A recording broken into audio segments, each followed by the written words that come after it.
जपाकुसुमसङ्काशं द्विभुजं पद्महस्तकं सिन्दूराम्बरमाल्यं च रक्तगन्धानुलेपनं माणिक्यरत्नखचित सर्वाभरणभूषितं सप्ताश्वरथवाहन्तु मेरुं चैव प्रदक्षिणम् देवासुरवरैर्वन्द्यं गृणिभिः परिसेवितं ध्यायेत् पठेत् सुवर्णाभं सूर्यस्य कवचं मुदा गृणिः पातु शिरोदेशे सूर्यः पातु ललाटकम् आदित्यो लोचने पातु श्रुति पातु दिवाकरः घ्राणां पातु सदा भानुः मुखं पातु सदा रविः जिह्वां पातु जगन्नेत्र कण्ठं पातु विभावसुः स्कन्धौ ग्रहपतिः पातु भुजौ पातु प्रभाकरः करावब्जकरः पातु हृदयं पातु नभोमणिः द्वादशात्मा कटिं पातु सविता पातु सक्तिनी ऊरू पातु सुरश्रेष्ठो जानुनी पातु भास्करः जङ्घे मे पातु मार्ताण्डो गुल्फौ पातु त्विषाम्पतिः पादौ दिनमणिः पातु पातु मित्रोऽखिलं वपुः आदित्यकवचं पुण्यमा भेद्यं वज्रसन्निभं सर्वरोगभयादिभ्यो मुच्यते नात्र संशयः संवत्सरमुपासित्वा साम्राज्यपदवीं लभेत् अशेषरोगाशान्त्यर्थं ध्यायेदादित्यमण्डलम् अनेकरत्नसंयुक्तं स्वर्णमाणिक्यभूषणं कल्पवृक्षसमाकीर्णं कदम्ब कुसुमप्रियं सिन्धूरवर्णाय सुमण्डलाय सुवर्णरत्नाभरणाय तुभ्यं पद्मादिनेत्रे च सुपङ्कजाय ब्रह्मेन्द्रनारायण शङ्कराय संरक्तचूर्णं ससुवर्णतोयं सकुङ्कुमाभं सकुशं सपुष्पं प्रदत्तमादाय च हेमपात्रे प्रशस्तनादं भगवन् प्रसीद इति श्री आदित्यकवचं सम्पूर्णम्।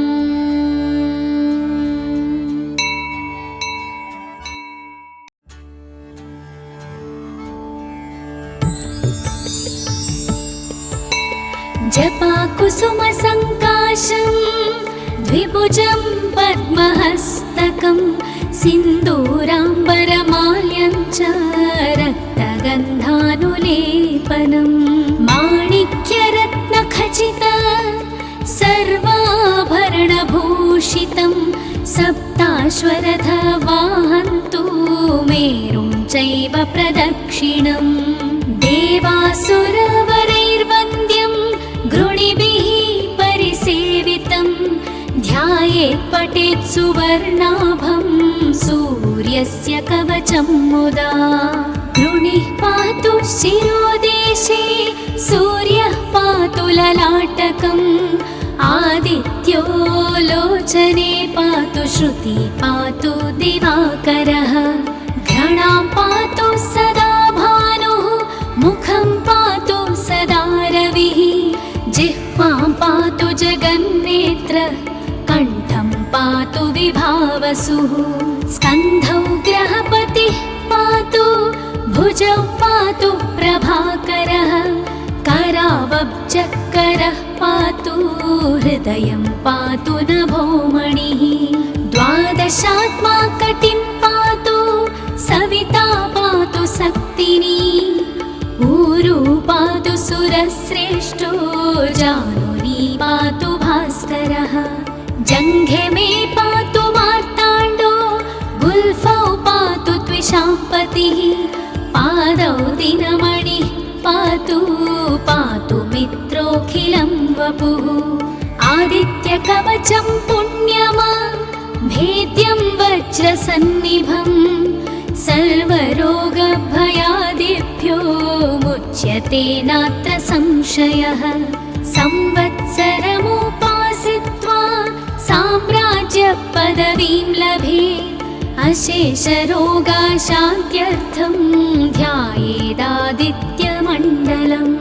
अनेकरत्नसंयुक्तं स्वर्णमाणिक्यभूषणं कल्पवृक्षसमाकीर्णं कदम्बकुसुमप्रियं सिन्धूरवर्णाय सुमण्डलाय सुवर्णरत्नाभरणाय तुभ्यं पद्मादिनेत्रे च सुपङ्कजाय ब्रह्मेन्द्रनारायण शङ्कराय संरक्तचूर्णं ससुवर्णतोयं सकुङ्कुमाभं सकुशं सपुष्पं प्रदत्तमादाय च हेमपात्रे प्रशस्तनादं भगवन् प्रसीद। इति श्री आदित्यकवचं सम्पूर्णम्।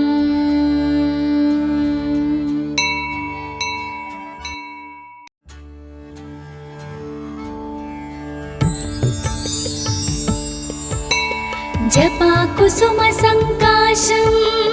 द्विभुजं पद्महस्तकं सिन्दूराम्बरमाल्यं च रक्तगन्धानुलेपनं माणिक्यरत्नखचित सर्वाभरणभूषितं सप्ताश्वरथवाहन्तु मेरुं चैव प्रदक्षिणं देवासुरवरैर्वन्द्यं गृणिभिः परिसेवितं ध्यायेत् पठेत् सुवर्णाभं सूर्यस्य कवचं मुदा। गृणिः पातु शिरोदेशे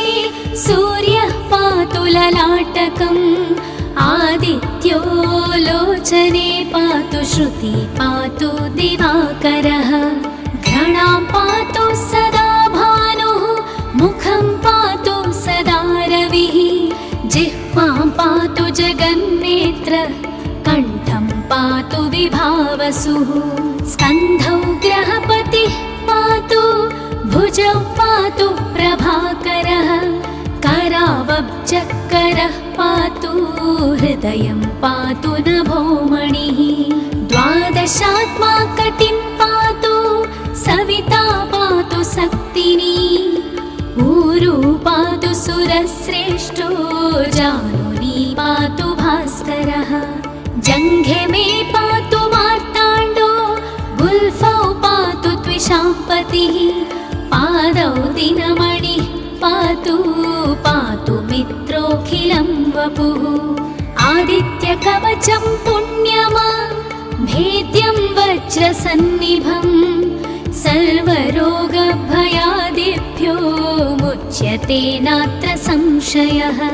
संवत्सरमुपासित्वा साम्राज्यपदवीं लभेत् अशेषरोगाशान्त्यर्थं ध्यायेदादित्यमण्डलम् अनेकरत्नसंयुक्तं स्वर्णमाणिक्यभूषणं कल्पवृक्षसमाकीर्णं कदम्बकुसुमप्रियं सिन्धूरवर्णाय सुमण्डलाय सुवर्णरत्नाभरणाय तुभ्यं पद्मादिनेत्रे च सुपङ्कजाय ब्रह्मेन्द्रनारायण शङ्कराय संरक्तचूर्णं ससुवर्णतोयं सकुङ्कुमाभं सकुशं सपुष्पं प्रदत्तमादाय च हेमपात्रे प्रशस्तनादं भगवन् प्रसीद। इति श्री आदित्यकवचं सम्पूर्णम्।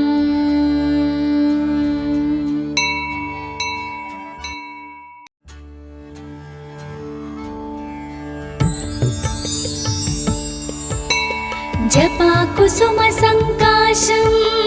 द्विभुजं पद्महस्तकं सिन्दूराम्बरमाल्यं च रक्तगन्धानुलेपनं माणिक्यरत्नखचित सर्वाभरणभूषितं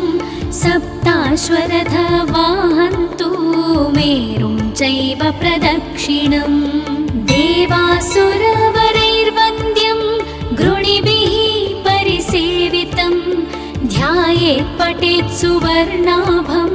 सूर्यस्य कवचं मुदा गृणिः पातु शिरोदेशे सूर्यः पातु ललाटकम् आदित्यो लोचने पातु श्रुति पातु दिवाकरः घ्राणां पातु सदा भानुः मुखं पातु सदा रविः जिह्वां पातु जगन्नेत्र कण्ठं पातु विभावसुः स्कन्धौ ग्रहपतिः पातु भुजौ पातु प्रभाकरः करावब्जकरः पातु हृदयं पातु नभोमणिः द्वादशात्मा कटिं पातु सविता पातु शक्तिनी ऊरू पातु सुरश्रेष्ठो जानुनी पातु भास्करः जङ्घे मे पातु मार्ताण्डो गुल्फौ पातु त्विषाम्पतिः पादौ दिनमणिः पातु पातु मित्रोऽखिलं वपुः आदित्यकवचं पुण्यमा भेद्यं वज्रसन्निभं सर्वरोगभयादिभ्यो मुच्यते नात्र संशयः संवत्सरमुपासित्वा साम्राज्यपदवीं लभेत् अशेषरोगाशान्त्यर्थं ध्यायेदादित्यमण्डलम् अनेकरत्नसंयुक्तं स्वर्णमाणिक्यभूषणं कल्पवृक्षसमाकीर्णं कदम्ब कुसुमप्रियं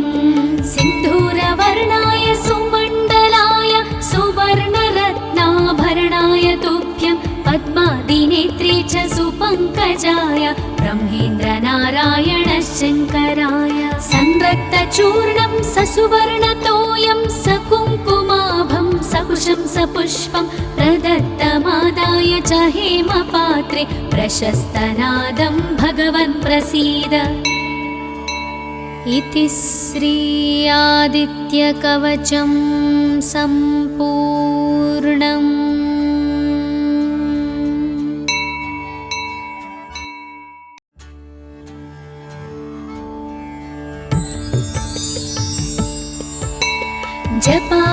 जपाकुसुमसङ्काशं द्विभुजं पद्महस्तकं सिन्दूराम्बरमाल्यं च रक्तगन्धानुलेपनं माणिक्यरत्नखचित सर्वाभरणभूषितं सप्ताश्वरथवाहन्तु मेरुं चैव प्रदक्षिणम् देवासुरवरैर्वन्द्यं गृणिभिः परिसेवितं ध्यायेत् पठेत् सुवर्णाभं सूर्यस्य कवचं मुदा गृणिः पातु शिरोदेशे सूर्यः पातु ललाटकम् आदित्यो लोचने पातु श्रुति पातु दिवाकरः घ्राणां पातु सदा भानुः मुखं पातु सदा रविः जिह्वां पातु जगन्नेत्र कण्ठं पातु विभावसुः स्कन्धौ ग्रहपतिः पातु भुजौ पातु प्रभाकरः करावब्जकरः पातु हृदयं पातु नभोमणिः द्वादशात्मा कटिं पातु सविता पातु शक्तिनी ऊरू पातु सुरश्रेष्ठो जानुनी पातु भास्करः जङ्घे मे पातु मार्ताण्डो गुल्फौ पातु त्विषाम्पतिः पादौ दिनमणिः पातु पातु मित्रोऽखिलं वपुः आदित्यकवचं पुण्यमा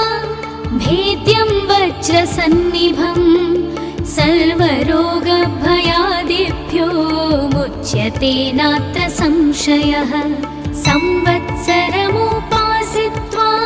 साम्राज्यपदवीं लभेत् अशेषरोगाशान्त्यर्थं ध्यायेदादित्यमण्डलम् अनेकरत्नसंयुक्तं स्वर्णमाणिक्यभूषणं कल्पवृक्षः समाकीर्णं कदम्ब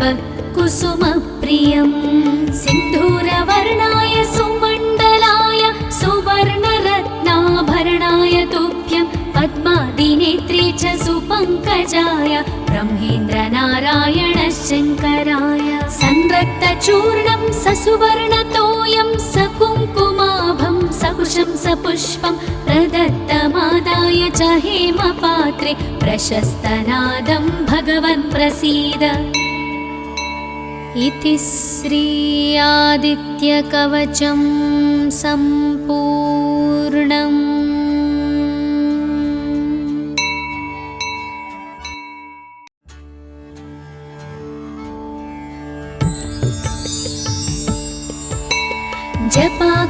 जपाकुसुमसङ्काशं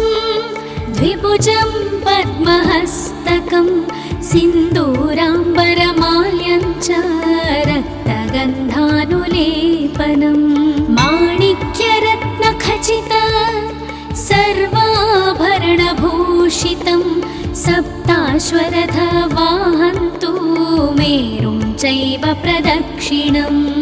देवासुरवरैर्वन्द्यं गृणिभिः परिसेवितं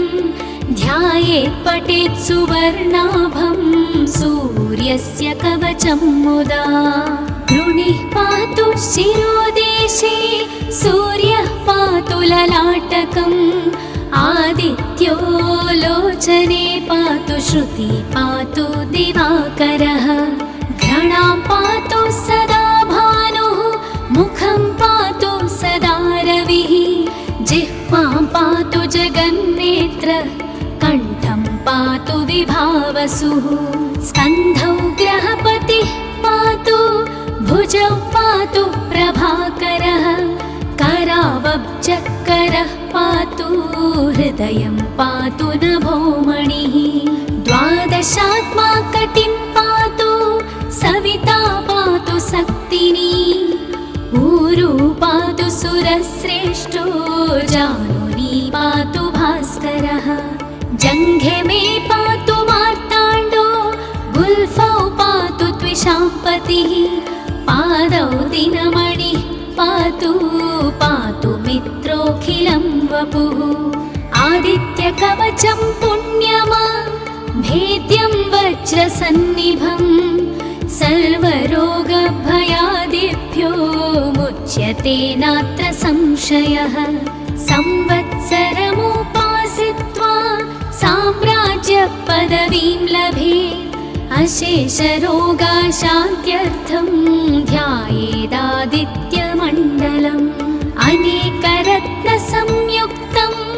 स्वर्णमाणिक्यभूषणं कल्पवृक्षः समाकीर्णं कदम्ब कुसुमप्रियं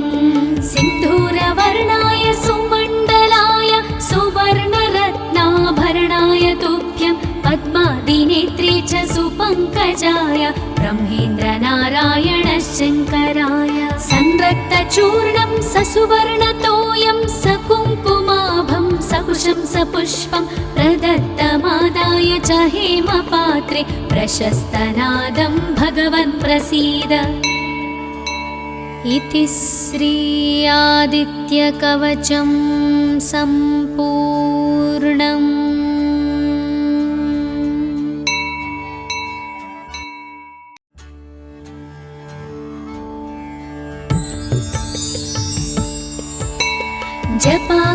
जपाकुसुमसङ्काशं द्विभुजं पद्महस्तकं सिन्दूराम्बरमाल्यं च रक्तगन्धानुलेपनं माणिक्यरत्नखचित सर्वाभरणभूषितं सप्ताश्वरथवाहन्तु मेरुं चैव प्रदक्षिणं देवासुरवरैर्वन्द्यं गृणिभिः परिसेवितं ध्यायेत् पठेत् सुवर्णाभं सूर्यस्य कवचं मुदा गृणिः पातु शिरोदेशे सूर्यः पातु ललाटकम् आदित्यो लोचने पातु श्रुति पातु दिवाकरः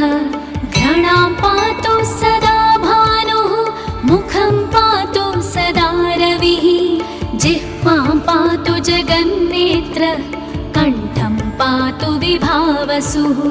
स्कन्धौ ग्रहपतिः पातु भुजौ पातु प्रभाकरः करावब्जकरः पातु हृदयं पातु नभोमणिः द्वादशात्मा कटिं पातु सविता पातु शक्तिनी ऊरू पातु सुरश्रेष्ठो जानुनी पातु भास्करः जङ्घे मे पातु मार्ताण्डो गुल्फौ पातु त्विषाम्पतिः पादौ दिनमणिः पातु पातु मित्रोऽखिलं वपुः आदित्यकवचं पुण्यमा भेद्यं वज्रसन्निभं सर्वरोगभयादिभ्यो मुच्यते नात्र संशयः संवत्सरमुपासित्वा साम्राज्यपदवीं लभेत् अशेषरोगाशान्त्यर्थं ध्यायेदादित्यमण्डलम् अनेकरत्नसंयुक्तं स्वर्णमाणिक्यभूषणं कल्पवृक्षसमाकीर्णं कदम्बकुसुमप्रियं